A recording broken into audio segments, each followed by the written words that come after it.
And my personal favorite, Steven Seagal is the final option. Welcome to season 6, where we're phoning it in. You don't think critically and then put a Pop-Tart into your body. I am highly caffeinated and minorly concussed. Aruga! What came first, the love sack or the gravity gun?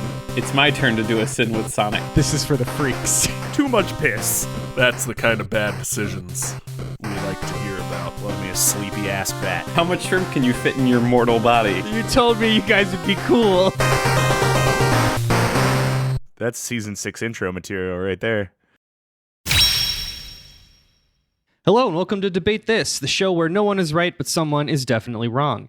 In this show, we take time out of our busy adult lives to talk about comic books, video games, and the critically acclaimed MMORPG Final Fantasy XIV that includes an expanded free trial up to level 70 with no restrictions on playtime, including the award-adjacent expansion Stormblood that will also soon be available on Xbox Series X. That's right, the meme has updated. We have new information. I love that there's like meme 2, the electric boogaloo. Like it's one of those things that doesn't need a sequel, like the evolution of Dance Guy when he did a second video. Like, who's this for? Nobody but I needs also really love award adjacent. Yes, because Stormblood is an expansion. It's definitely not as good as Heavensward, but it also exists. Awards adjacent. That's really funny. Thank you. What have the hardcore fans of critically acclaimed MMORPG Final Fantasy XIV said about the move to Xbox?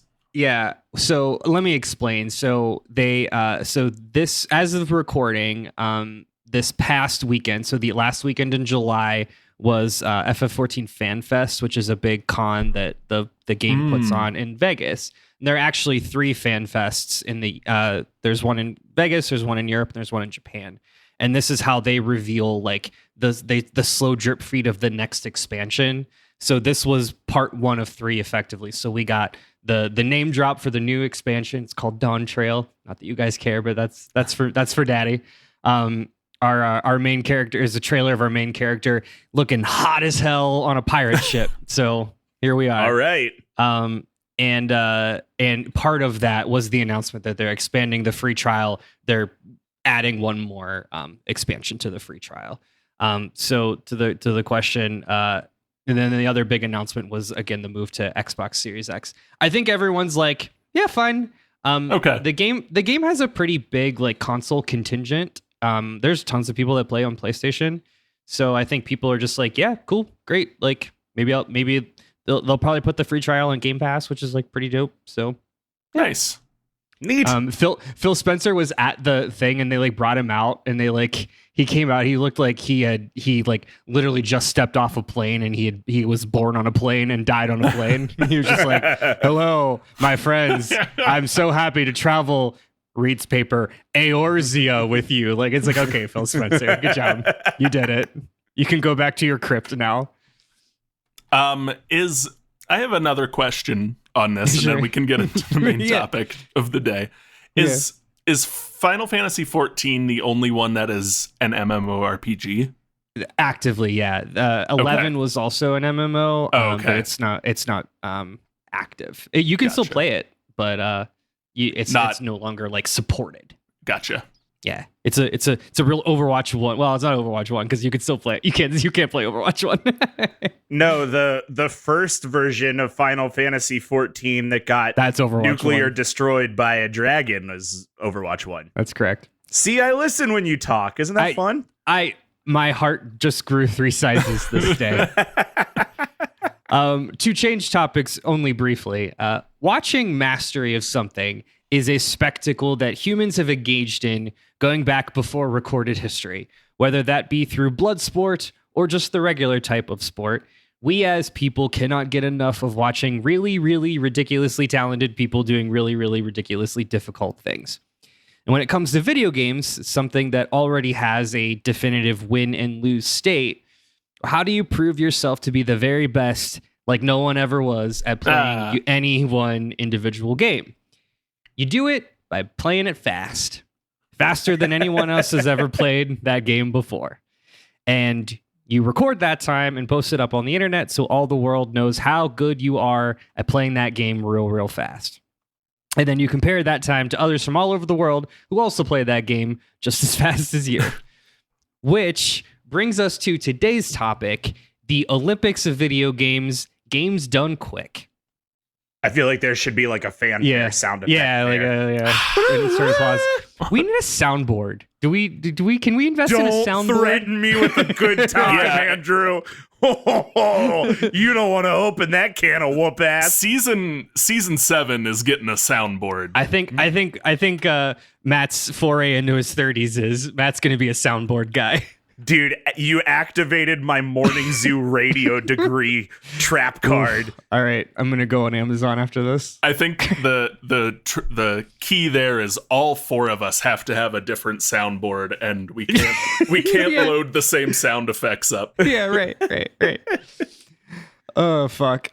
Anyway, Games Done Quick, or GDQ, as it is known, is a biannual, week-long speedrunning marathon where hundreds of gamers converge in a single, very sweaty and stinky hotel space to showcase their ability to play a game really fast. And thousands of people watch and shout out Twitch emotes and tired catchphrases, and they raise a shit ton of money for charity. I'm your host, Andrew Henderson, and joining me on the couch today are Matt. Can you stop? Cole and Kyle. I would really prefer if you would be quiet. Harper. I know what this is from because Andrew had us watch this video. Yes. But man, do I have such a deep appreciation for these middle names. We'll talk about it here toward the end. So guys, what do you guys know about, and I should note too, this is a free space episode. This episode was not commissioned by one of our members of #ButtThwomp Nation. However, if you listening out there would like to commission your own flavor text and want us to talk about, I don't care, whatever you want, go ahead and check out our Patreon at patreon.com/debatethiscast. Hey, you've done that before. Good job, done that man. before. Great, we're doing it. We'll get there. Yeah. So what do you guys know about GDQ? This is that thing that happens every year that everyone talks about, and I don't watch because I don't watch streams all that much. Yeah. And you guys all talk about it like it's a fun, great thing, and I'm missing out. We do talk about it a lot, and that's all I know about it. They raise a ton of money for charity. I do see the charity stats every year too. Yeah, I would like to say what Kyle said, but in my voice. I agree on all fronts. I know that you have described it to me a bunch as the Olympics of video games. You and Todd have both told me, you should watch this, you'll really like it. And I've said, okay, and I haven't. And then I know that almost everybody in our Patreon Discord is really also into watches GDQ. We get patreon.com/debatethiscast if you're interested in joining on the Discord as well. We definitely get we do play-by-plays when it's GDQ season. We're a very pro GDQ Discord server here.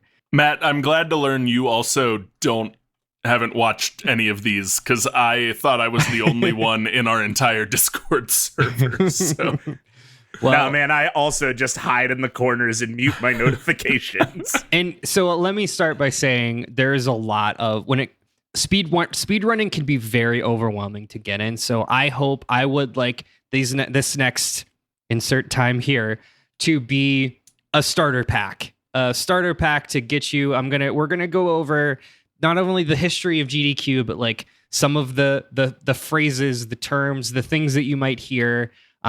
Some common tricks that you'll see people do, and then more importantly, like a little bit of a greatest hits. I've been watching this for a long time, and I've curated some of my most personal, memorable experiences. So I think we're gonna have fun.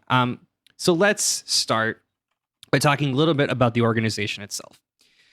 So GDQ, Games Done Quick, began with a website that was built in 1998 called Speed Demos Archive, which is still up today. It's got real Space Jam, the movie website energy if you go on it. Speed Demo's archive was used to originally. Oh, it is Matt's old. laughing. It's so old. It is old. I love it. Speed Demo's archive. It's still like actively used today. Like, to be clear, but it was originally built to archive demo runs of Quake, the PC game Quake. Oh, incredible. Yeah, and until it was later expanded to 2004 to more games, following the owner's sick 100% Metroid Prime run. I want to archive more videos because I had a good Metroid Prime run. I love that. Yeah, it's like, this site is only for Quake. Oh, wait, I just beat Metroid Prime. This site is only for Quake and Metroid Prime. Metroid Prime. I have to say, I think there's no better way to set up like the energy of games done quick than that sentiment right there. It really that is going to be a central through line. So 2 years later, in 2006, a man named Mike Uyama took over as Speed Demo Archives administrator, and then he oversaw the development of this kind of niche but very passionate community of gamers, and specifically speed gamers, people that would play games really the fast. hardest core among us. Yes. So during a meetup at MagFest, you guys know what MagFest is? Music and Gaming Fest. Yeah. Okay. Yeah. It's just exactly that. It's a celebration of music and games. Members of the Speed Demo Archive SDA community, they collectively they were at a meetup and they decided, like, hey, let's do a charity stream. This is something that had been going around kind of the industry there for a while. I mean, this was like the early days of Twitch. Before it was Twitch, it was still called Justin TV, if you remember that.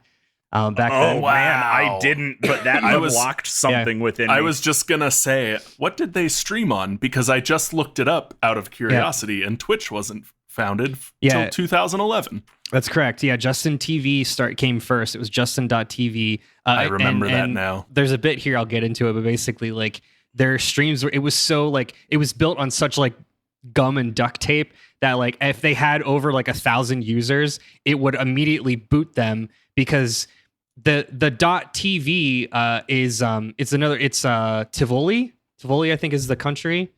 It's a domain for Tivoli. Are you not Tivoli? Kidding me? Yeah. Wow. What? My brain is leaking out of my ears, and my headphones are holding it in. Tuvalu. It's just like a little island, and just because it's like cheap. So .tv has nothing to do with television. It is a domain for. So they added a new wrinkle to my brain. We can end the podcast right here. Yeah, I'll never learn anything more interesting than that. It's very fun. So Justin.tv, was just this like little stream site that could. But there was a couple other events going on around getting popular at the time. There was one called the Speed Gamers. There was a group called the Speed Gamers doing an event, a 72-hour Zelda run. And then another group who still does it today called Desert Bus for Hope, which is a marathon of the game Desert Bus, which is just you drive a bus in the desert and you get donations in real time. In real time. And then you drive it back. Yep. It's great. It's so great. And then the game mocks you if you do all like 16 hours, I think it is. It's an 8-hour drive out and back. The game mocks you. It's like, why'd you do that, you loser? Yeah, so they're like, cool, so we're going to do this thing. We're going to do a charity speedrun event, like a marathon. So their first event was led by Mike Uyama on January 1st through the 3rd, and they called it Classic Games Done Quick.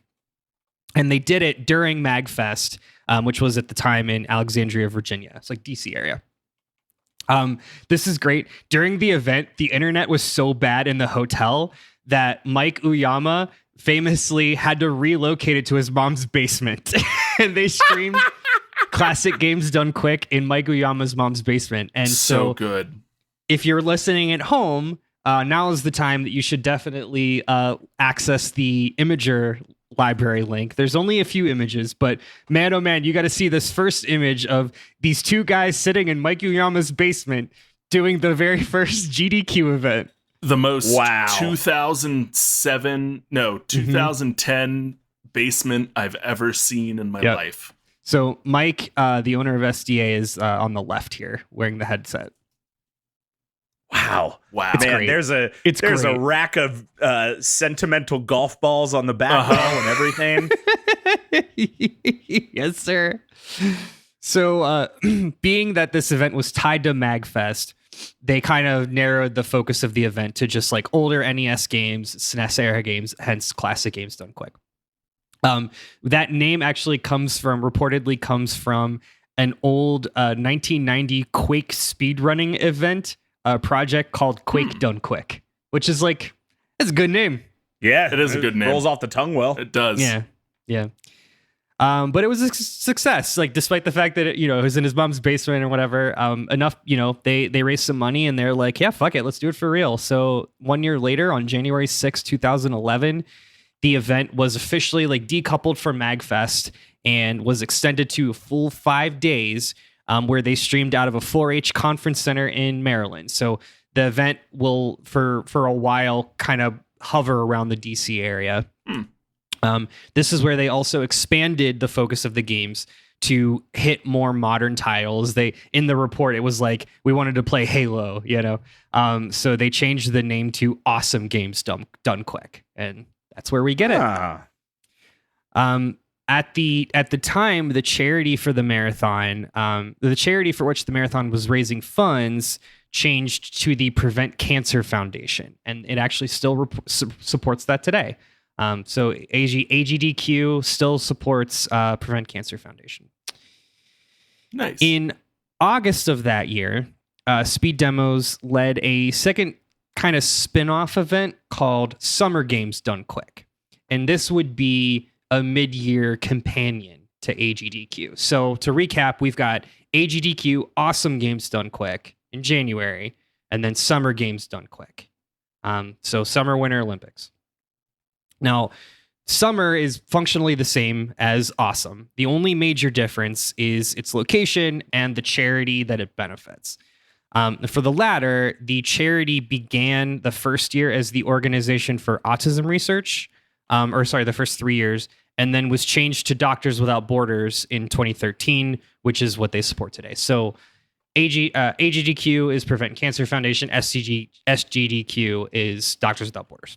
So to be clear, they don't distinguish between summer games and winter games. They do not. The two competitions. I know. I was going to ask the same question, but like, if the games for AGDQ were only allowed to be awesome, like no lame games this season. No lame games at Awesome Games Done Quick. I would say that's a good bit, but there is literally a block called Awful Games Done Quick. So good. Okay, well that's pretty good. Yeah, like that's a fun play. Good. It is pretty good.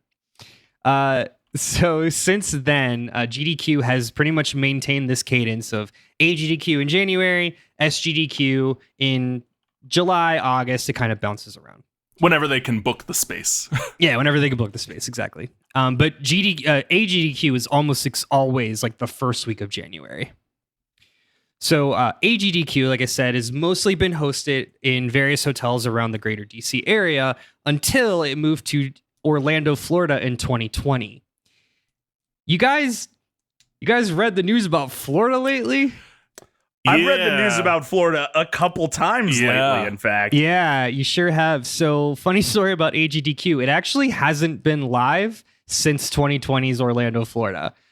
So if you're doing the math, 2020 January. Yep. The Fire Nation attacked in March of 2020. Moments before catastrophe struck. Moments before catastrophe struck. Yep. So 21 and 22 were remote, and then for 23, AGDQ, or the Games Done Quick Foundation, essentially said like, so they had the spot in Florida booked, and they were like, hey, you know what? We're not doing that. We're not doing Florida. So they canceled it, and they did it remote again. So okay. I was wondering. AGDQ currently does not have a home to this state. However, SGDQ started in Utah, and then it went to Denver, Colorado for a bit, and now it currently presides in Minneapolis, Minnesota. So in 2015, ownership of both events turned over from Speed Demos Archives to Games Done Quick LLC. Just they made a company to support it, and Mike Oyama still oversees the whole thing today. And Nice. in addition to those two biannual events, GDQ has also done one-off events in the past. They did a 2011 Japan relief done quick, which supported victims of the Tohoku earthquake and tsunami in 2011. They did one in 2018 to support able gamers. And they've done a few other ones. In 2020, they also created a women-only. You can imagine this is a fairly male-dominated industry or category. So GDQ created a women-only special event called Frost Fatales, which has female or female-presenting runners. And then that spun off into Flame Fatales. So you've got Frost Fatales and Flame Fatales. Our winter and summer events again. That's correct. And they alternate in February and August, just like the core events do. Do those two have kind of home cities, or are they done remotely? Or I don't know because they started in 2020, so gotcha. They're still pretty new. Probably done remotely. They don't. Yeah, they do more like regular, like they do like monthly events and things. So those are more like smaller, but like more like active organizations rather than like one big marathon event. Sure. Yeah. More recently, GDQ has branched out to be a content platform all year round, right? So, it's middle of August as you're probably listening to this, you're like, man, I don't have a GDQ until January. Well, fear not, listener. You can listen to GDQ literally every fucking day of your life if you want. The GDQ Twitch channel, which is twitch.tv/gamesdonequick, hosts a daily series called GDQ Hotfix. It's a good name. Which features a kind of rotating list of these like special interest segments. They have one called Random Number Generation, which features randomizers, which are really fun kind of challenge mods. They do Challenger Accepted, which is one that just highlights different types of challenge runs. There's one called what's it called? Like the first taste or the first race or something like that, which is like, hey, if you're getting into it, start here kind of thing. And these are all like recurring shows. So GDQ events, just to kind of summarize this, GDQ events have become infamous in the past couple of years. If you follow Polygon, you probably have seen like every 6 months, Polygon does the like, hey, y'all, GDQ's raising a fuck ton of money again. They have run they drive a ton of donations in a very short amount of time. The money that gets raised each year tops itself, time over time. AGDQ 2014 was the first event to breach 1 million. 2017 was the first to breach 2 million. And image 2 here is the end of AGDQ 2017, like the last event, which was Undertale. That was like the finale of Undertale. They just hit $2 million and like people were fucking losing their minds. It was quite the event. That's awesome. Yeah. And as of June of 2023, so we just had a SGDQ here about a little bit more than a month ago, the organization has raised over $46 million across 43 different marathons from more than 262,000 unique donors. That's amazing. Damn. That's a lot. Yeah, that's rad. That's a lot. And consider that like if you walk into a room of 100 people, how many people do you think would know the word speed run? 3, maybe. I mean, like maybe just 100 random people, Yeah, it's a good Family Feud question.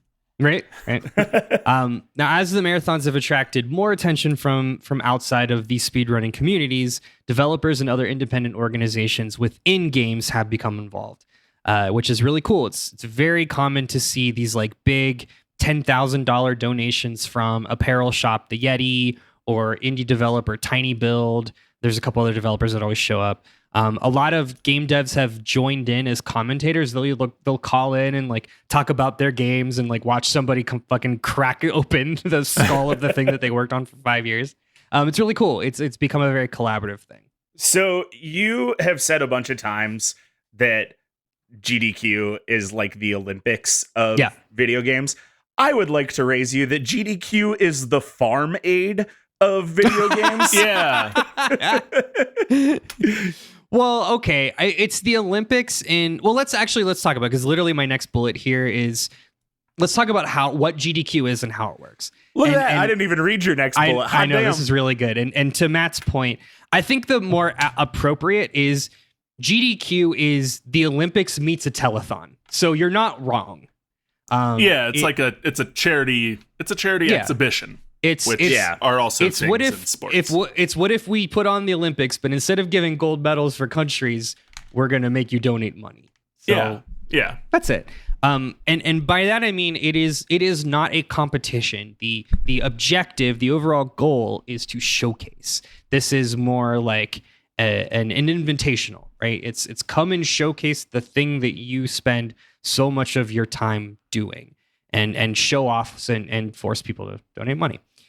So each event at GDQ consists of a runner or plural runners who are accompanied by like 1 to 3 people that provide commentary of that run. And the reason they do that is so somebody's talking over the gameplay so that you, the audience, can understand. So the speedrunner can focus on speedrunning. Yes. And the stream can be entertaining to more than the 20 people who just want to watch hardline speedrunning. That plus watching a speed run without sound and no context is absolutely insane because it's just like what is happening. It's like watching Overwatch League. It doesn't make any sense. True. Now, and sometimes like the commentators are like, they'll explain like, okay, he's doing this trick, he's doing this thing, he's trying to like find this crack in this wall so that he can like merge through it and end up on the other side. So he doesn't need a key, blah blah blah. Or like sometimes they're just like cracking jokes and just being entertaining, and like whatever, either way works. There's also part of this a host who moderates, hypes up the crowd, reads donations, yada yada yada. So over the years the event has become more and more of a spectacle. They've added more ways to encourage donations. So if you tune in these days, you'll see bonus incentives, which are like, if we get X number of dollars by the end of this game, the runner will do something blindfolded, or maybe we'll do another Guitar Hero controller with a Guitar Hero controller. Yeah, right. Raffle. You'll see raffles for fan submitted prizes. You'll see like limited time dollar for dollar donation matches, things like that. Telethon shit. Yeah. Yeah. And you also see like runners will often like get into the spirit themselves, and they'll set their own donation incentives. Like they'll donate a couple bucks for every death or stuff like that. So that's pretty cool. Nice. Mm-hmm. When you watch a speedrun, and when you watch a GDQ speedrun, that is, you're going to see an estimated time. And every game, every event has an estimated time to complete. That is what the runner sets when they apply for the spot, because you have to basically submit ahead of time. They say like, I want to play this game. I want to do this game in this category. Here's my time. Blah blah blah. The goal there, and again, the goal is not to get a personal best. The goal is not to whatever. The goal is to essentially beat that time. This is a showcase, and it's generally accepted that like you hear a lot of times like marathon strats or marathon time. Yeah. Right? Like a marathon run is rarely going to be their best run, just because it's being done live, right? It's SNL rules. Yeah, sure. That said, though, while it's a showcase and like they want it, whatever, they have to hit that time because it's like it's also a planned event. Like we got to move on. So the goal is to beat that time. So you set that time as like that you can beat that time. Right. Two questions, Andrew, and I don't need exact numbers on this, but sure. How often is it that someone has to do that, has to quit? Yeah. Before they complete the game? Not often, but not never. Is it like once a GDQ, once or twice a GDQ? I mean, okay. You'll have situations where maybe they'll go a little bit over the time, and like whatever, that's fine. And they'll make a comment and be like, "Oh yeah, we're not hitting time, whatever." Sure. And some games just rely on random chance more than others. Sometimes like it's also like things happen live, right? Like you miss audio, like ports don't work, you miss things, but like also like AV doesn't work, whatever. But there have definitely been times where like there's been like massive fuck ups. So there's one run in particular. I think this might have been last year, 2 years ago. It was a Super Mario Sunshine run where essentially the runner saving is something that takes time. and a lot of speedrunners don't save in their like world record runs, but they do save in marathons because it's like, again, marathon strats, backup strats, right? Yeah. Right. There was a particular one where like the guy was just in straight up autopilot playing Mario Sunshine, and he got like 45 minutes in and like fucked something up and then realized that he never once saved. Hadn't been saving. Oh no. And it was this like and the guy was like, the runner was like not talking either, and like you could tell he was like kind of freaking out, right?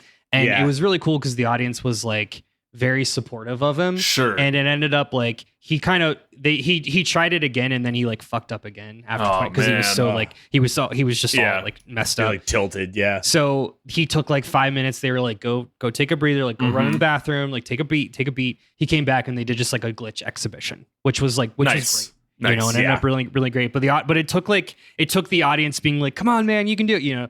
So like it certainly happens. It's a live event, you know, like this shit happens, but that's that's the equivalent of like one of us has to stay back to set off the bomb. I'm 45 minutes into a speed run and I've run out of lives and didn't save. Yeah. I mean, it's real. Like there are stakes. There's not, I mean, you're still performing live in front of, you know, thousands. There's 2 million followers on Twitch. Right. Second question, how often has it happened that someone like massively beat the time by like excellent question by like more than a third of the estimated time or something? What's so cool about that is it happens more than you think it does. Nice. And that's like, multiple world records will be shattered. And that's the thing when we constantly like ping about it in Discord, where like Chrissy Lynn will be like, oh my God, world record shattered, you know, and like I'll have it on the background and be like, oh, I just saw that, blah, blah, blah, you know. Those are definitely like cool moments. It's usually like somebody just shattered the record in Kirby's Air Ride or whatever. Like somebody shattered the 100% run record in Claymates. Like, one, who fucking cares? But like, two, hell yeah, man, 100% run in Claymates shattered. You know, it's great. I mean, anything is anything if you attribute value to it. Yeah, true. Yeah, but it's really cool, and again, like it's a spectacle. People go fucking nuts when world records get shattered.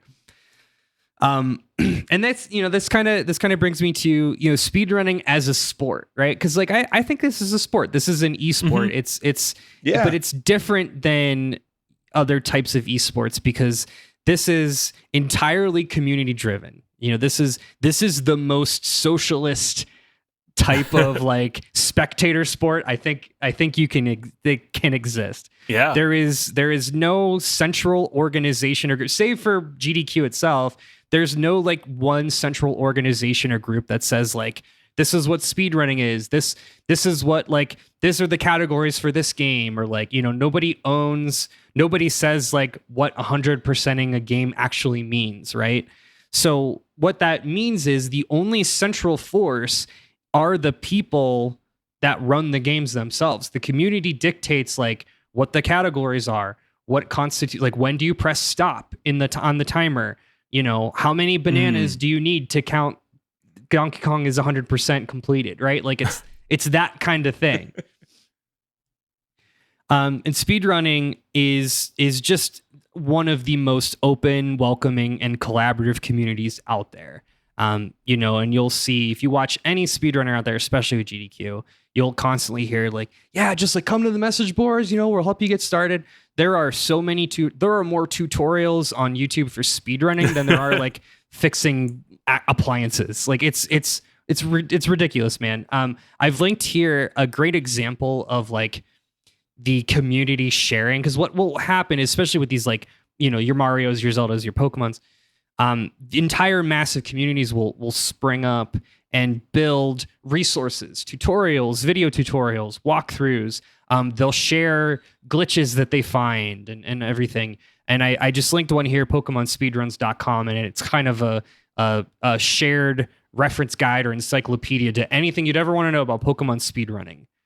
It's just really cool stuff. And this, again, like people just do this on their own free time. Like this is totally like people aren't getting paid to do this. This is just like fucking. There was a good all passion projects. There was a good like 6 months, I think it was 6 months to a year, where Derek, my brother, was really into Pokemon speedrunning. He was trying. Yeah. It, oh, nice. Yeah.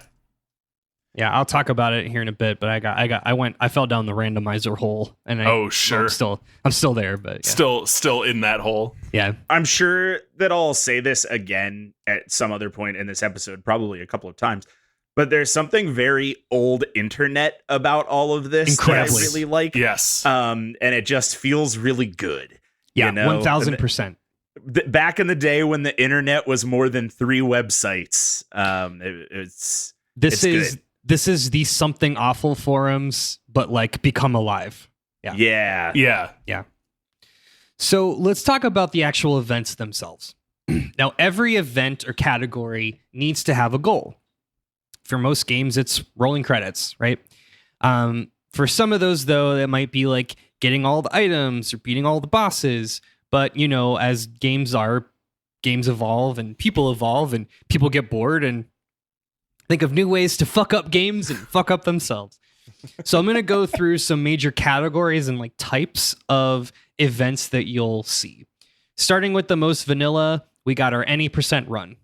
Any percent, that's a thing that this podcast loves saying any percent, but let me just officially define what any percent means.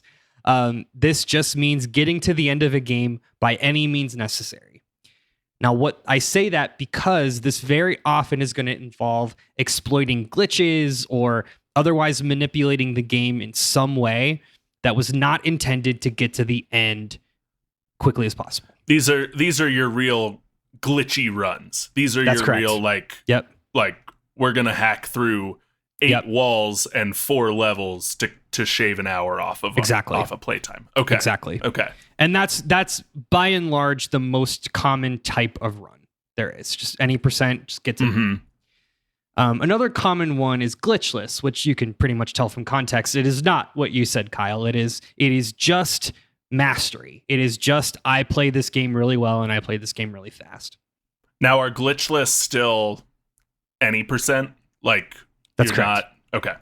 Yes, because 100% is specifically completing the game. And if anyone who listened to our completing games flavor text, we talked about, 100% is kind of a nuanced term.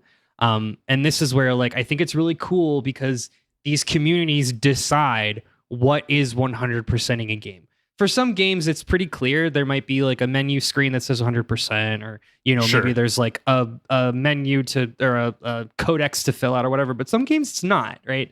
So the community says this counts, this doesn't count, whatever. So the best example is Super Metroid. The major difference is getting to the end and escaping the planet, or getting all the missile expansions, getting all the items, all that stuff.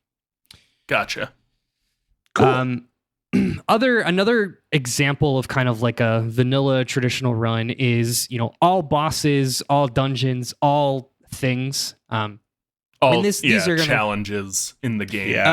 These are going to be more applicable to your open world games, more modular games that don't have just a linear point to point trajectory. So the best example is Breath of the Wild. Breath of the Wild speedrun is 23 minutes because you can just go straight to Ganon. But you can also do an all shrines, or you can do an all bosses or all dungeons Breath of the Wild run, which bumps that up to 4 hours.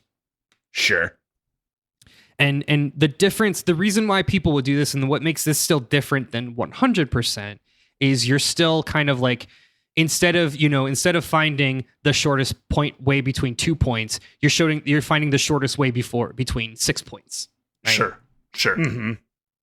So those are just kind of traditional, just vanilla runs, exactly how they are.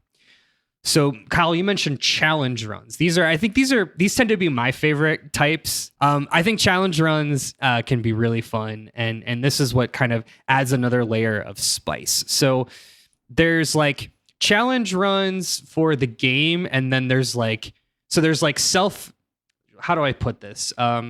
Self-enabled challenge runs, and then self-inflicted versus user created challenge runs. So the first flavor here is just self-inflicted. I think the most common one here is what I would call new game plus or hard mode. This is just beating the game on its hardest difficulty. Example being there's a lot of Kingdom Hearts speedruns do it in critical mode. which is like you die in 2 hits. Or some Dark Souls speedrunners will do a new game plus 7 or NG plus 7 run, which, if you remember when we talked about Dark Souls, you can do game plus 7 times, and it's just like the math keeps going and going and going. Yeah. This is probably the silliest one, low percent. What do you guys think low percent is? The quickest to the end with doing the least stuff. Completing the least amount of games, but with golf score. Yes, exactly, man. Yeah. Low percent is hilarious, and it's very much a gimmick thing. It's really good in Zelda games because it's like how little amount of items can you get, right? Like, can you beat Ganon with just the regular sword or just the original sword? Or like Metroid with no expansion pack missiles or anything. Yeah. And it's different from any percent, because you might just be like, well, if you could skip to the end, like, you're right. But low percent will take more time to do less things. Yeah. That's the difference. And the example I'll give here is there's actually a Twilight Princess low percent run that takes 24 hours. Oh my gosh. Yeah. So this is great. So let me see if I can remember it. So the situation is, if you've ever played Twilight Princess, there's Twilight Princess is one of those 3D Zelda games that plays a cutscene every time you get an item, which is super annoying. And it's basically the first time Link picks up a rupee, if you let it sit, eventually Link's character model will shift like a frame per every 20 minutes. Just like a weird bug, because it's like there's a video loop that's playing, and it doesn't loop all the way, so it doesn't loop. It's perfectly, like one frame off. So somebody figured out if you just like let it sit in a certain state facing a certain angle, he will clip through a wall, like an impassable wall, after like 20 hours. Oh my! It's great. Gosh. Wow. The internet is the best. That's incredible. I was gonna say, because like in any percent run, you might get a critical item because it helps speed you up. But like, you got it. This specifically skips. Oh my gosh, that's stupid, and I love it. It's so stupid. And then, a fan favorite of GDQ is blindfolded. Exactly how it sounds. Motherfuckers play games blindfolded. And this happens pretty frequently. Image 3 here is from the last SGDQ, where some crazy person played the entirety of Breath of the Wild blindfolded. How do you even do that? How do you get there? Yeah, let me explain. So it's all about sound cues. Yep. It has to do with, it's a combination of sound cues and muscle memory. And it's fascinating to watch, man. I mean, they turn the volume up and they'll explain like, okay, he's waiting to hear, like, he counts 7 footsteps and then he knows to move left and then he counts like what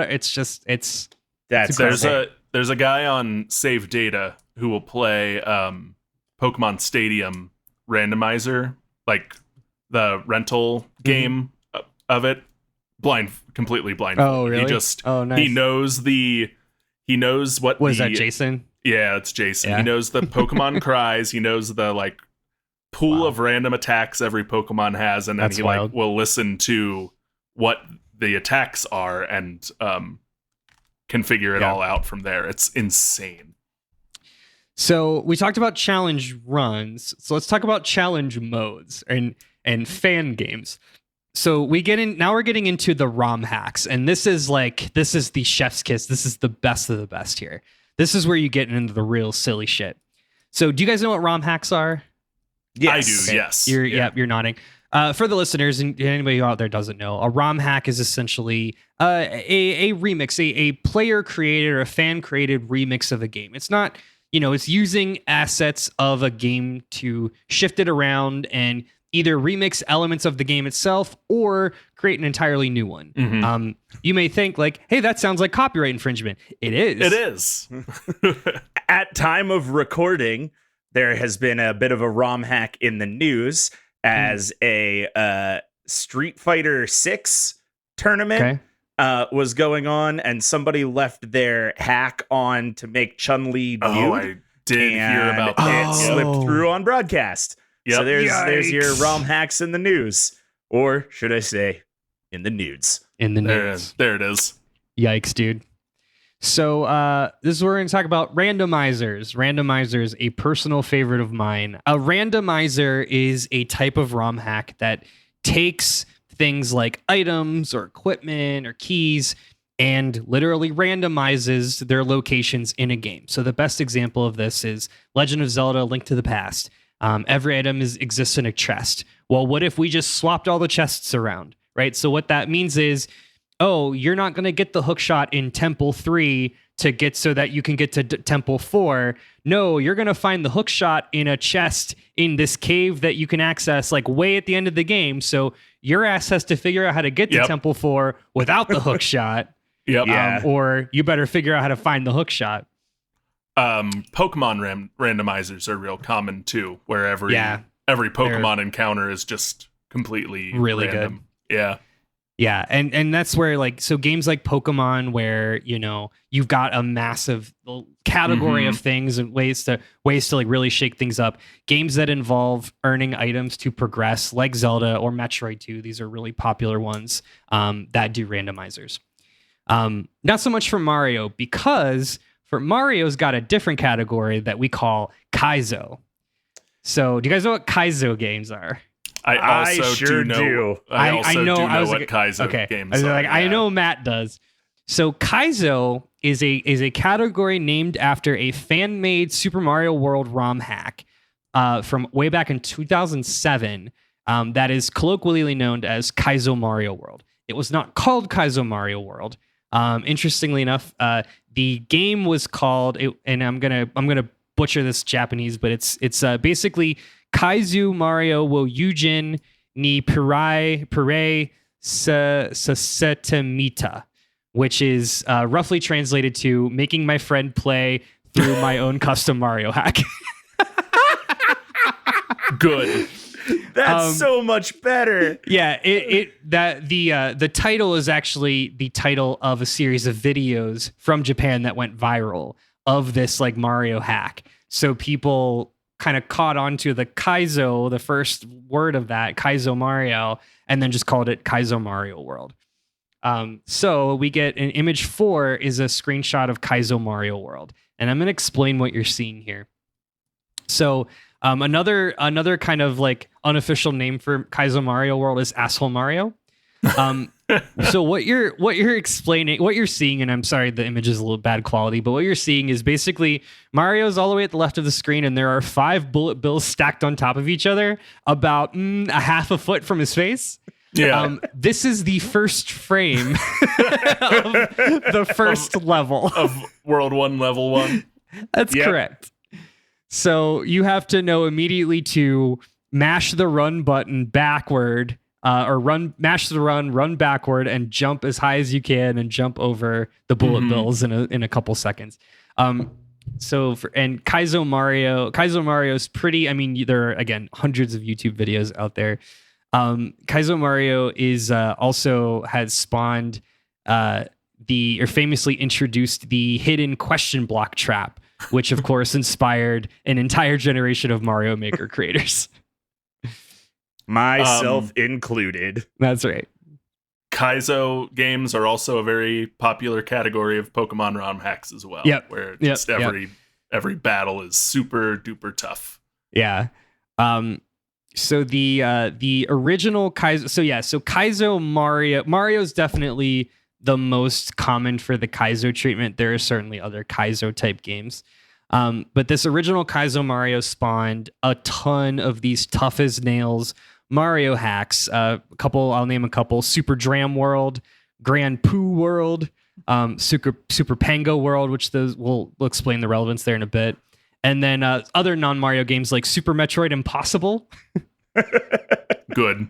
I think a personal favorite of mine this past SGDQ featured the newest Kaizo, which is called Casio Mario World, which I've put in image 5 here. Now this is one to unpack. This looks like Mario fighting a Hollow Knight boss. Is this? Yeah. Is it Mario? That's what it is. Is it a Mario like Castlevania mashup? It is. Nope. That's just like the boss of Casio Mario World is just like a Hollow Knight boss. Okay. What? Yep. You just you do it like fucking Mario. It's something, but Sure. it's a really fun run. So yeah, so that's ROM tax. There's others obviously, but those are the two biggest ones. So then we got another type of event. We've got races. So everything that we've done so far, these are mostly solo events. Races is where we get into multiple people doing runs. Because running doesn't have to be a solo act, you guys. There are tons of head-to-head events where we actually do see a definitive winner and a definitive loser. So we actually do see some competition.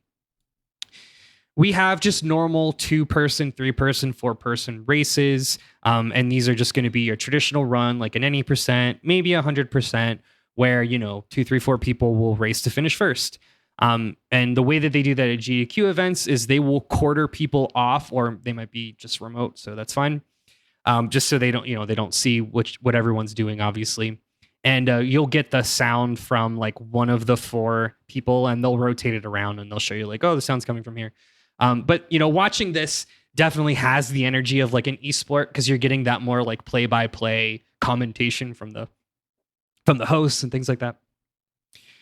We've also got relay races. So there's like head-to-head races, and then we see relay races, which are, just like an actual physical relay race, teams competing for the best time. They hand off controllers.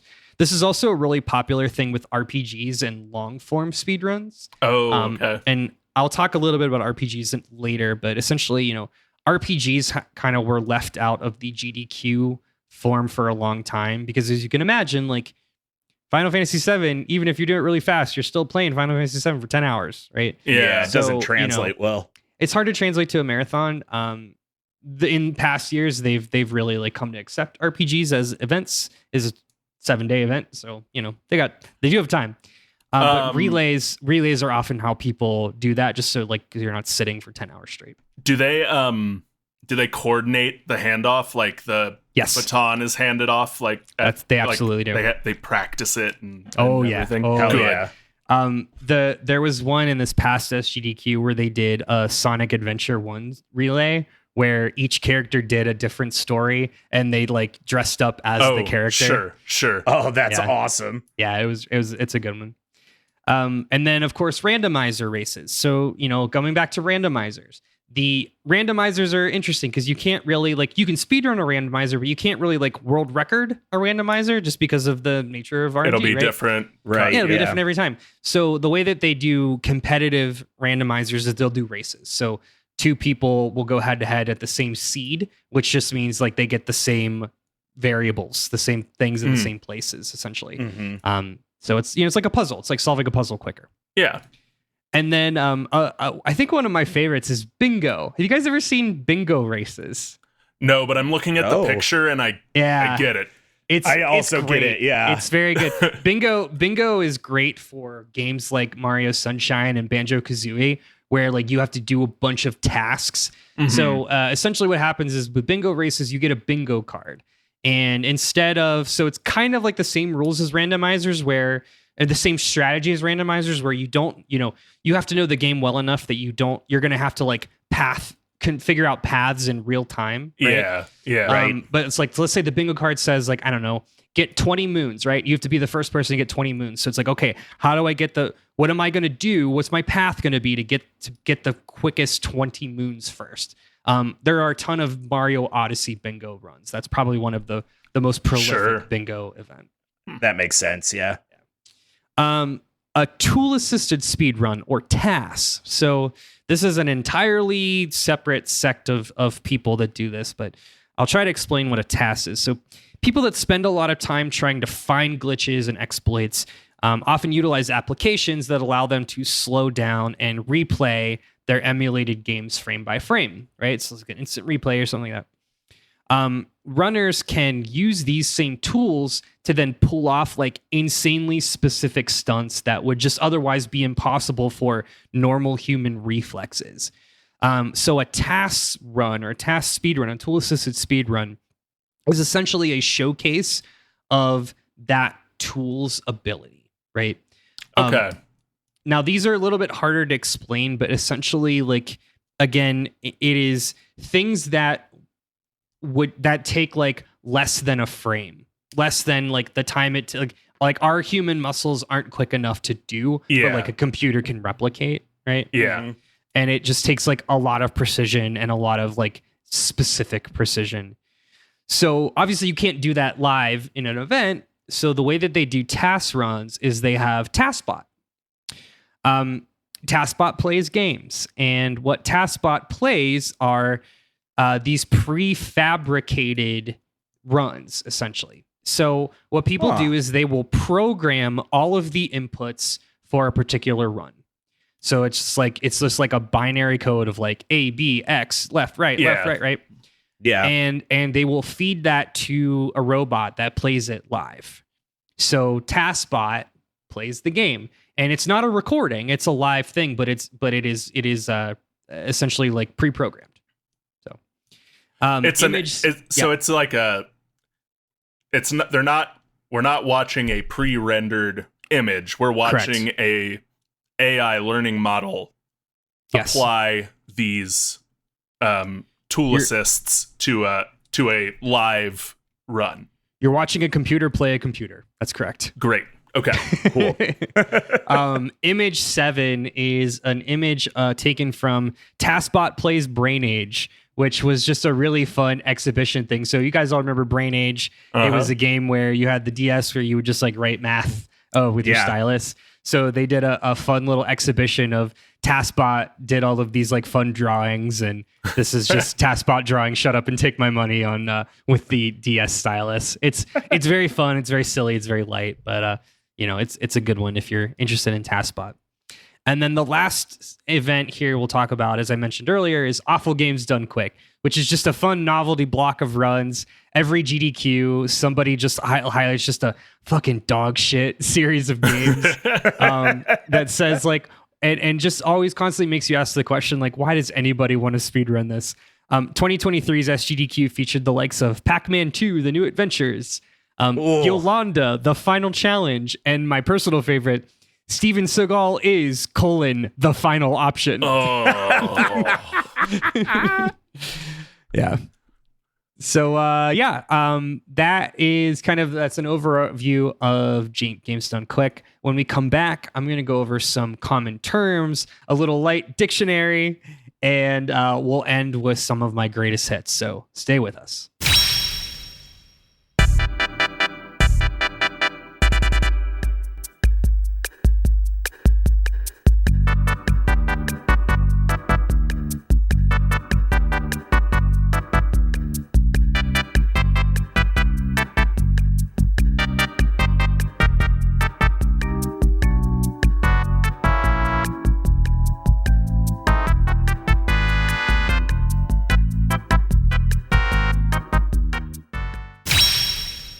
Welcome back, everybody. So we're going to go through just like a couple common terms when you're watching GDQ. I think for the most part, they do a pretty good job of explaining what's happening, but I think it still can be overwhelming when you hear these words again and again. And again, these are nerds. They like catchphrases and mantras and quips and jokes, right? And it can very much feel like you're watching a Discord server in real life. So take that for what you will. Yeah. First word is glitch. Everybody knows what a glitch is, but specifically in the context of speedrunning, glitches are the bread and butter of speedrunners. They rely on glitches as a way to skip major chunks of a game or just to move like unnaturally quickly or, beat bosses really easily. A great example is how speedrunners beat Legend of Zelda Ocarina of Time is two major glitches.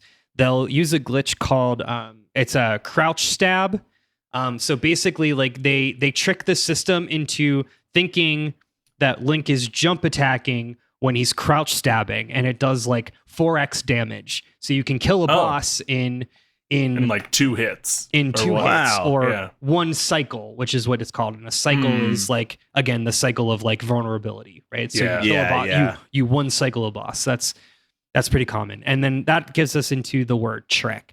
So trick is kind of a common term in speedrunning. This is an actual a technical move that's performed, and I love this. Is one of my favorite like memes of one of my favorite recurring bits in GDQ is you'll hear the commentators be like, "All right, he's about to the runner is about to do this particular trick, and every trick has a name, but they're always these like uninspired names. Like, it's like if you're skipping the submarine in Mario, it's like, all right, he's about to call this trick. This skips the submarine. We call this submarine skip. Yeah. It's just like, why did you have to name it? That's really good though. And they all that. do it, and it's funny to me every fucking time.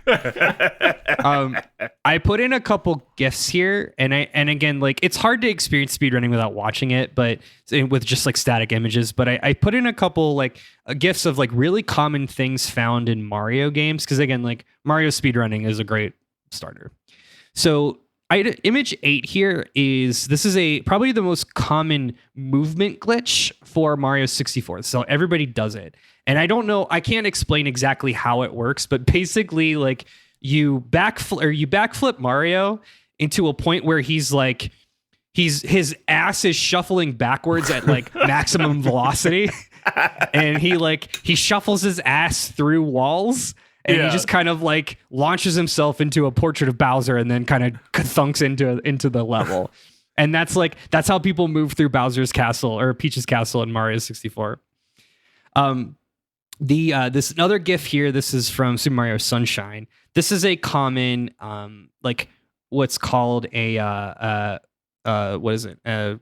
Skipping a wall, a clipping glitch. Clipping, yeah. Yeah. So anybody who's ever been in game development or developed, some kind of creative piece, you can kind of understand how it works. Assets all have defined, physical properties, right? And what speedrunners do are try to find the little nooks and crannies to get behind or inside of or through those physical assets. Mm-hmm. So this is an example of a speedrunner finding manipulating glitch to essentially clip through a particular tower in Mario Sunshine to activate a level that otherwise would have been unavailable. Yeah. The word frame. So I've used framed a couple times. And again, when it's context, think of it like frame in a video.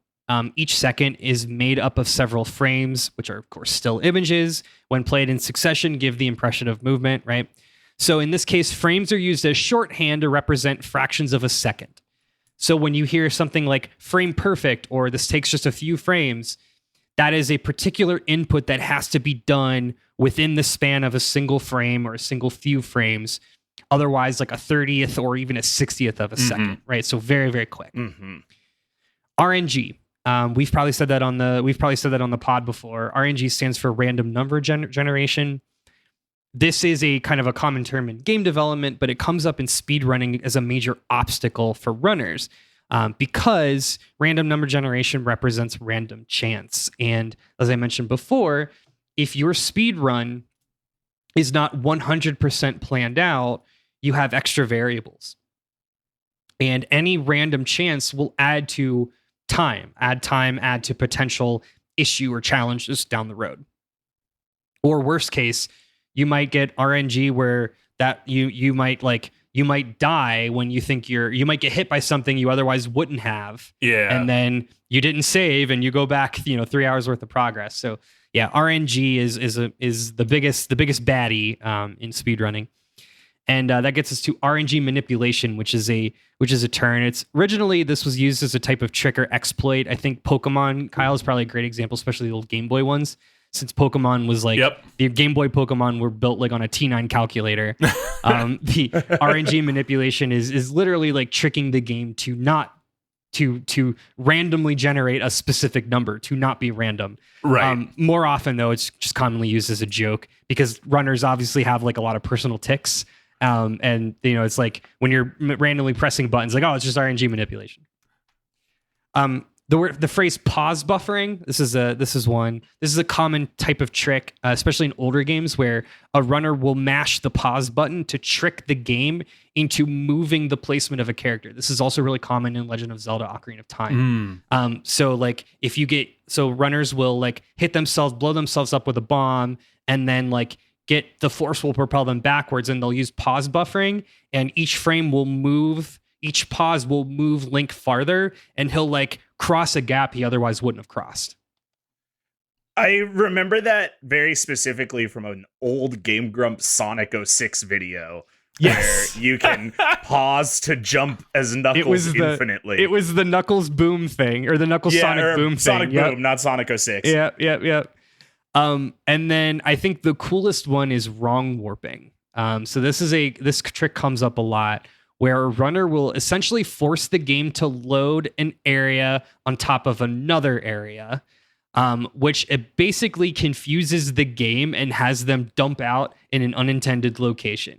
I think my favorite example of wrong warping is in Super Mario World. Somebody figured out that in World Yoshi's Island 1-1 or 1-2, a series of very intricate inputs essentially like activates the debug mode and just warps you to the credits.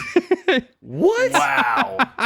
It's great. So it's they put in like a Tekken combo of button mashes, and they just like warp to the credits.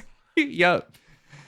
Another really common tactic you'll see is if you turn into a GDQ, you might see somebody playing a game in a different language, either in Japanese, maybe in French, Spanish, whatever. This is very common. It's very common to see players not playing games in English. And the reason is because of how quickly text loads. English is a very verbose language. You may or may not know that compared to other languages. So the most common is Japanese, especially Japanese that uses kanji symbols, because you can say a lot more with a lot less in Japanese than you can in English. And there's a couple like memes, quotes, like whatever, things that you hear all the time. I think probably the most common, like I guess meme for lack of a better term, is save the animals or kill the animals. And this refers to Super Metroid. I don't think you guys have played Super Metroid, right? I think I played the remake. Yeah. I think I played played the SNES one, yeah. I played the 3DS remake. Got it. So you may or may not remember in Super Metroid, right at the end, there's an optional moment and the escape sequence where Samus can free a bunch of animals. And it takes like a half a second. But Super Metroid, as you can imagine, is that's one of the most popular speedrunning games fucking ever. It early on became a very common donation incentive where people donate to either save the animals or kill the animals. That's really good. And it's become this thing over the years, like save the frames, kill the animals, or kill the frames, save the animals. Yeah. Because it takes like a nominal amount of time. Another thing that you hear fucking constantly is the word hype or hype train, and just people just screaming hype or hype, because these are dorks and they love memes. We love our memes. Yeah, we sure do. We love our memes. So, at this point, you're sitting here, you're like, cool, speedrunning sounds really cool. Maybe I just went to the Games Done Quick YouTube and I just saw 42 videos posted last month, and that is way too overwhelming. Well, fear not, dear listener. I have curated my own personal Andrew's Greatest Hits of GDQ moments and GDQ videos for you specifically out there. That's right, just for you. And I'm going to get into it. But let me quickly just kind of note first. And we'll put these in the show notes. Right? We will absolutely put these in the show notes. Thank you, Kyle. So GDQ as an organization, they are great. I love GDQ's YouTube page. They're good about uploading trimmed VODs or videos on demand of every single event during a marathon. So you don't have to watch the entire marathon stream. You can go, do it. And all of those videos are archived on their YouTube page. I'll also link that to youtube.com/@GamesDoneQuick. And then, of course, you can go to the Twitch page for Games Done Quick, twitch.tv/GamesDoneQuick. I will also shout out GDQ Hotfix, which is their daily show that happens between 7 and 11. So, Okay, so where to start? So the easiest place to start outside of this curated list is just pick a game that you love, right? It is there's no point in watching a speedrun of a game that you don't know or you don't like, because you won't appreciate it, right? It's just like any other sport. You got to understand how the game works. You got to know the rules. You got to know how hard it is to do the things to appreciate the mastery of it. So yeah, without further ado, I'm going to talk. These are my top 9 videos to watch of GDQ. Why 9? I don't know. Because he couldn't think of a 10th. Yeah, right. Because it was midnight last night. So I think this first one here, this is like the first hit that got me hooked on GDQ speedruns. And this is the Super Mario 64 120 star by Siglemic. This is from GDQ 2014. I remember watching this and being like, I now understand why people like sports. And I made it my personality for like a week. It is an older one. It's an older one, but it checks out. Another older one from that, I believe that same year, is the Yoshi's Island 100% by Trihex. So Super Mario 64 and Yoshi's Island, again, these are personal favorite games of mine. If you have not played those games, if you don't have affinity for those games, don't watch this because you won't appreciate it. But if you have, do.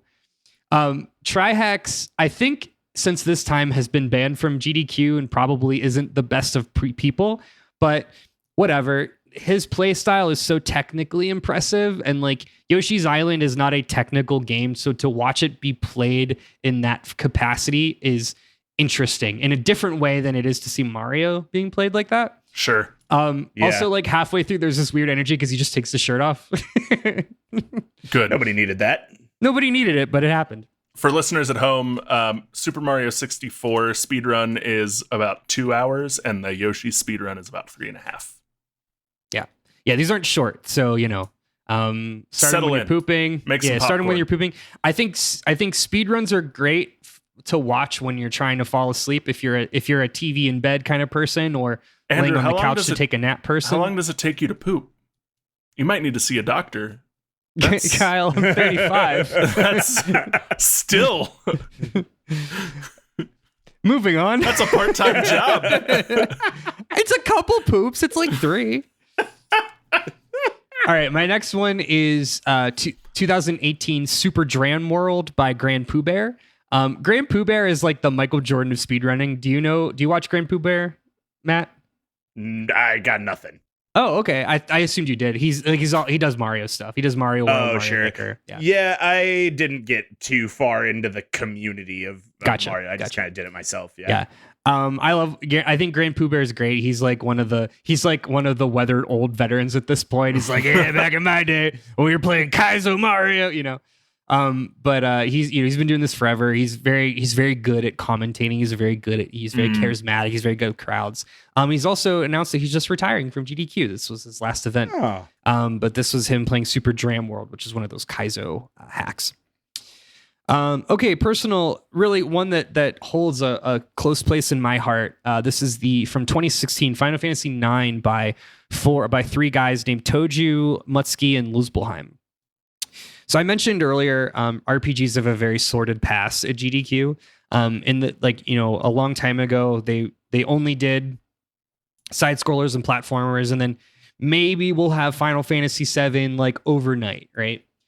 And I think this is a 9-hour run. So like, to be clear, this is not a short run. This is a 9-hour run that went over from like 10 to 6, basically. Okay. They gave him the overnight slot. Yeah, they gave him the overnight slot, and this run is so good, and the guys are so passionate about the game, about the run itself, and they just get into so much detail, and you learn so much about running Final Fantasy IX that this, like, I think this is one of the most watched videos on GDQs, believe it or not, or one. It's definitely up there. Like, it's definitely a high one. It's a really good. It's really memorable for me because I remember watching it. Like, I was like really sick, and I was like laying on my couch up here in my attic, and it just like. I don't know.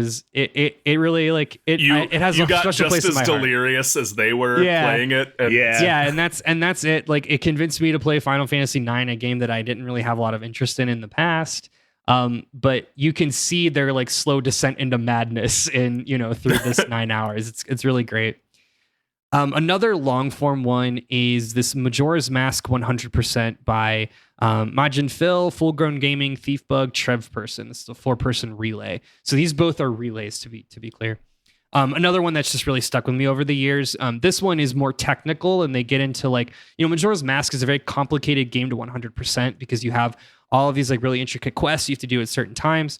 So they go through like, they basically like have a spreadsheet and it's like, okay, we have to be here at this point, then we got to go over here, we got to go over here. So it's just really interesting to hear like their strategy for how to most effectively 100% a Majora's Mask playthrough. 5.5 hours. That's real good too. Yeah. Matt, this one is for you.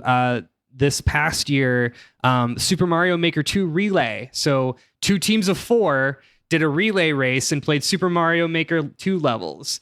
And basically what they do is they switch off every death, essentially. And it's the first person to get through an entire user-created world wins.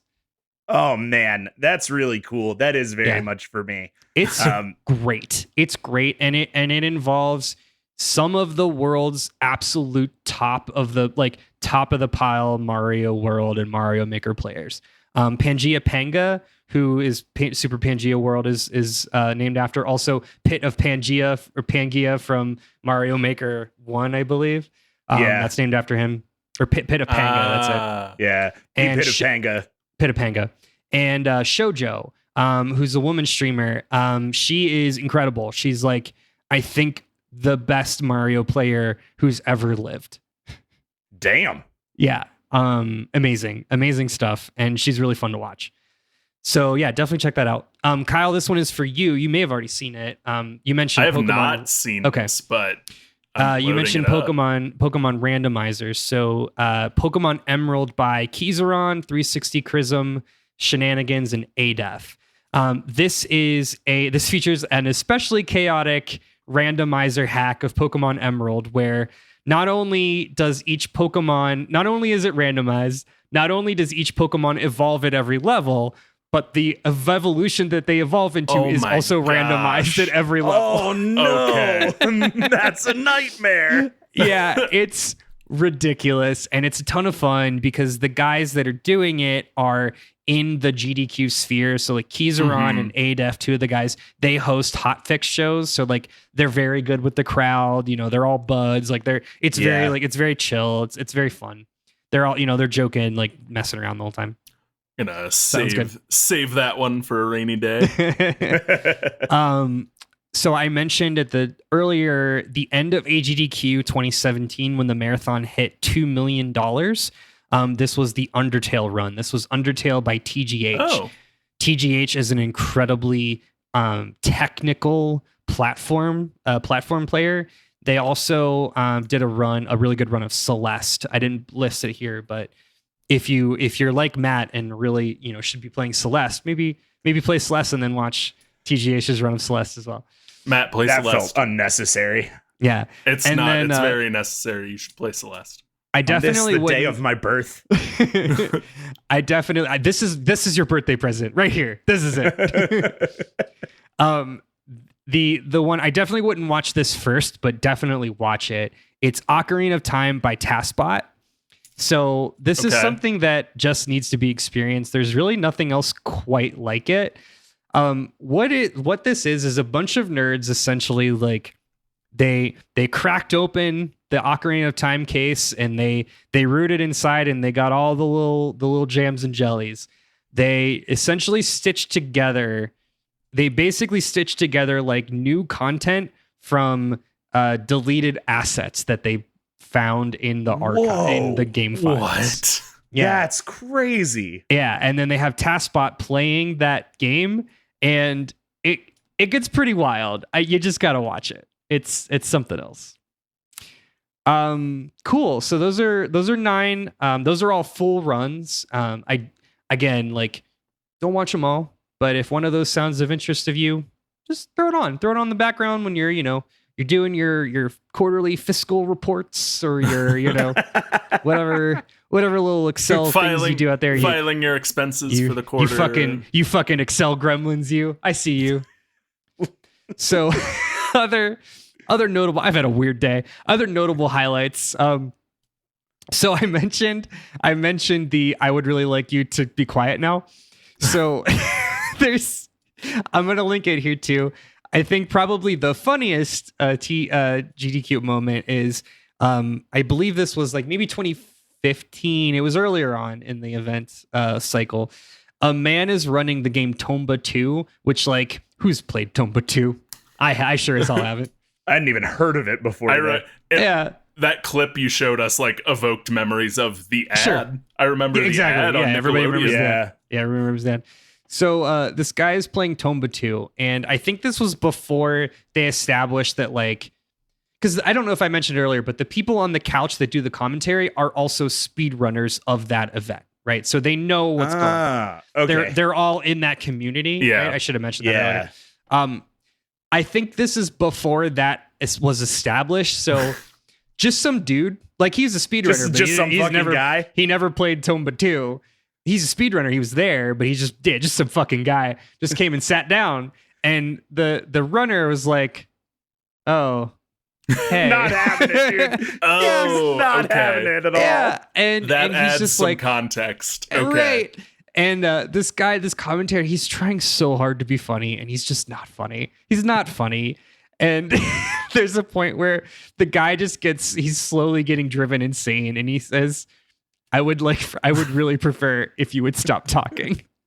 And then the guy gets real quiet, and then he's like, but yeah, okay. Yeah, and then the player feels real bad. Yeah. And then it jumps ahead like 40 minutes in the stream, and the viewers start rallying behind green sweatshirt. Yeah, somebody donates to make green sweatshirt guy do jumping jacks. Like, oh my god. So that one's really good. Another just classic moment is one of the earlier ones. I think this is like 2013. This girl, again, like nerds are nerds. We've all been in these situations. This girl is sitting here, she's like knitting. And she's knitting and like sitting watching, and you can hear the like dumbass like Legend of Zelda Ocarina of Time sounds like hop hop ha. And all of a sudden this woman, she starts talking. She's like, "Hey, can I just want to say something really quick." And everyone's like, "Yeah, cool." And I think like again, she starts telling this like really like from the heart story about like her grandmother who died from cancer, and she's like, I'm, like this might be my last year because like I also have cancer, and it's like it's really hard, blah blah blah. But it's like to the background music of yeah. And at one point she's like, can you stop? And he's like, the guy's like, he's just not playing because he's also like super awkward because everybody's super awkward. Yeah. And you just watch this room, like just a pin drops as you hear this woman like crying, and you're like, yeah. Wow, that's really special. It's peak, man. Wow. Fuck. I also I linked just another kind of funny bit. There's always kind of funny bits that happen, but there was a Fallout 4 run a couple years ago where a commentator is trying to describe this like complicated elevator glitch, and he brings a real life model to describe it. And he like pulls it up to the camera, and it's very funny.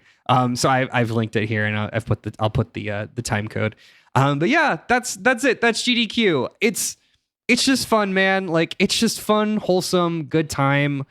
It's not been, knock on wood, it's not been sullied by Papa capitalism yet. So it's all good. Yeah, this was a lot of fun, man. Like Kyle and I said at the beginning, I have never really gotten into GDQ. I've been tangential to speedrunning here and there, but it's never something that's like jumped out as a big point of interest for me. Yeah. But this was a good on-ramp. Yeah. This is helpful. This like definitely gives me some things to watch out for and a little bit more context to maybe convince me to like take that step of like, oh yeah, I'm not doing anything. Like I'll throw a stream of this on or something.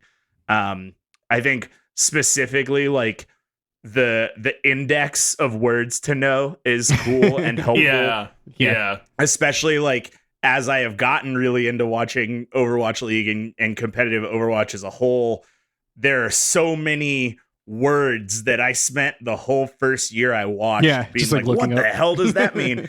And now I'm kind of aware of when I'm watching other esports or other streaming things when they say things that I'm like, that's a made up word, but I bet it means something. An etymology of gaming lingo flavor text would be a trip. Yeah. It would be the dictionary of our fucking podcast. Yeah. It sure would. Similar to Matt, I don't,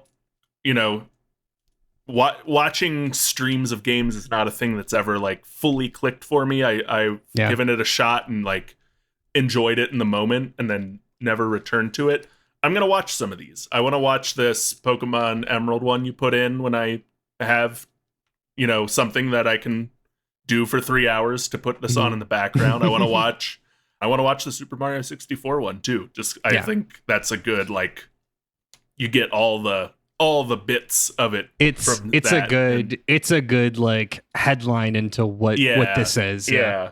So I'm gonna try and put a couple of these on in the next week and love it. Let you know. I love it. Cool. Well, thank you all so much for listening into Debate This Cast. Of course, you can follow along with the arguments on X. No, we're there, but it's sucks. Twitter. No, it's not. We're not saying X. I refuse. Follow along with the arguments with the Bird site, the Zuck site, and the other Zuck site. And the other Zuck site. At Debate This Cast, or on our website at debatethiscast.com. And of course, if you want to commission your own flavor text, head on over to patreon.com/debatethiscast. A one-time payment of $60 will allow you to dictate to us whatever you want. Want to hear Todd talk about Seventh Heaven? Great. I'm not talking about Seventh Heaven. Until next time, I'm Andrew Henderson. I'm Matt. I thought speedrunning is what I did in the morning after I ate too much red sauce. Cole. And I'm Kyle, RN Jesus Wept Harper. We're saying thanks for debating with us, and if you think we're wrong, you can come fight us behind the swing sets, nerds.